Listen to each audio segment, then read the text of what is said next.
Hi everyone, నేను మీకు ఈరోజు ఇంపార్టెంట్ అయినటువంటి కరెంట్ అఫైర్స్ గురించి చెప్పబోతున్నాను.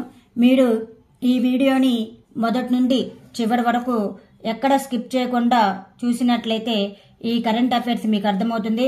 అలాగనే ఈ వీడియో మీకు నచ్చినట్లయితే లైక్ మరియు సబ్స్క్రైబ్ చేసుకున్నట్లయితే డైలీ కరెంట్ అఫైర్స్ మీకు నోటిఫికేషన్ రూపంలో అప్డేట్ అవుతూ ఉంటాయి. ఏ దేశం ఇటీవల తన జలాల్లోకి ప్రవేశించే విదేశీ పరిశోధన నౌకలపై 1 సంవత్సరం తాత్కాలిక నిషేధాన్ని ప్రకటించింది? శ్రీలంక. యుఎన్ యొక్క world economic situation and prospects 2024 నివేదిక ప్రకారం 2024లో ఏ ప్రాంతం అత్యధిక జీడీపీ వృద్ధిని కలిగి ఉంటుందని అంచనా వేయబడింది? దక్షిణాసియా. ఇటీవల వార్తల్లో నిలిచిన లంజియా సౌర పెయింటింగ్స్ ఏ రాష్ట్రానికి చెందినవి? ఒడిశా రాష్ట్రానికి. ఇండస్ ఫుడ్ 2024 ఎగ్జిబిషన్ను ఎవరు ప్రారంభించారు? పీయూష్ గోయల్. బంగాళాఖాతంలో Krishna Godavari basin deep sea ప్రాజెక్టును ఎవరు నిర్వహిస్తున్నారు? ఓఎన్జీసీ.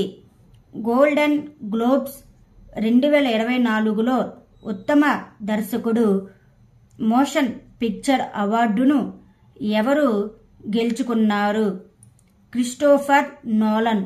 ఇటీవల ఏ రాష్ట్ర మంత్రి వర్గం రాణి దుర్గావతి అన్న ప్రోత్సాహన్ యోజనకు ఆమోదం తెలిపింది?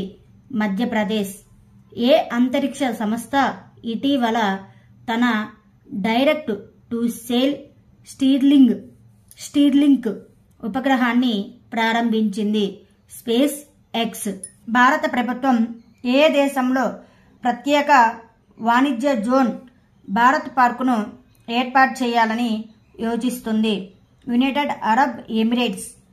ఏషియన్ డెవలప్మెంట్ బ్యాంక్ ఎగ్జిక్యూటివ్ డైరెక్టర్గా ఏ సీనియర్ ఐఏఎస్ అధికారి నియమితులయ్యారు? శ్రీ వికాస్ శీల్ శర్మ.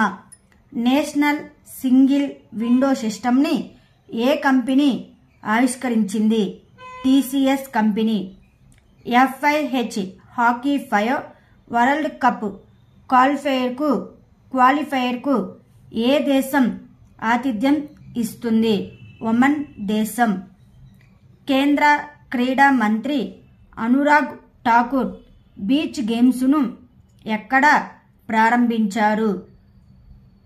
గేగలా బీచ్.